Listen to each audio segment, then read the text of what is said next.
আসসালামু আলাইকুম রহমতুল্লাহ। বিষয়টা হচ্ছে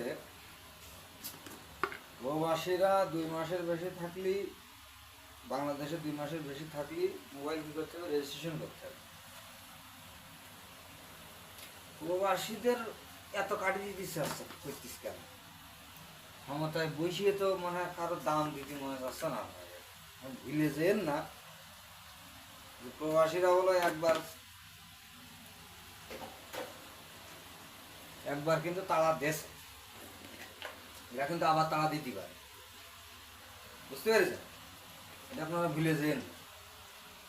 এখন কথা হলো, যারা একেবারে বাড়ি চলে যাবে তারা তো মোবাইল মনে করেন যে মালয়েশিয়াতে নতুন মোবাইল কিনেছে, তার সে রসিদ ফসিদও নেই, কি দেখে আসে না আসে তার কোনো হিসেব কিতাবও নেই, খালি মোবাইলটাই আসে। তাহলে সে তো আর আসবে না। তাহলে এবার তার আবার যাই আবার সে যদি একটা আইফোন কেনে তাহলে তো তার বিস্মারা সারা। এইসব আপনাদের এইসব রেমিটেন্সকে আবার শাটডাউন করতে হয় নাকি? তাই বলতে চাচ্ছেন আপনারা নাকি? বুঝলাম না কিছু। এগুলো বন্ধ করেন, এগুলো বন্ধ করেন, ঠিক আছে?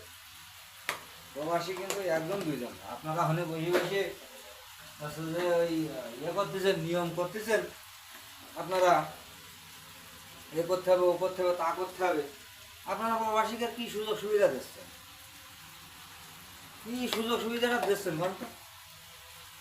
এখনো সেই অ্যাম্বাসিডি গেলে হয়রানি, এখনো সেই ঝামেলা পুনরায় এখন আপনারা ঠিক করতে পারছেন।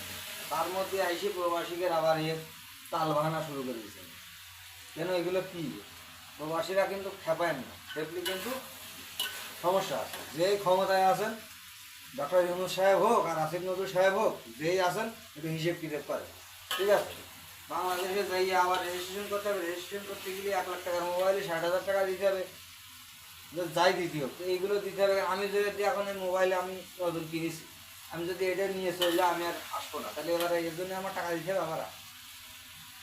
আমাদের হিসেব কিতাব কোন জায়গাতে এগুলো হিসেব কিতাব বন্ধ করেন। ভালো থাকেন, আল্লাহ হাফেজ।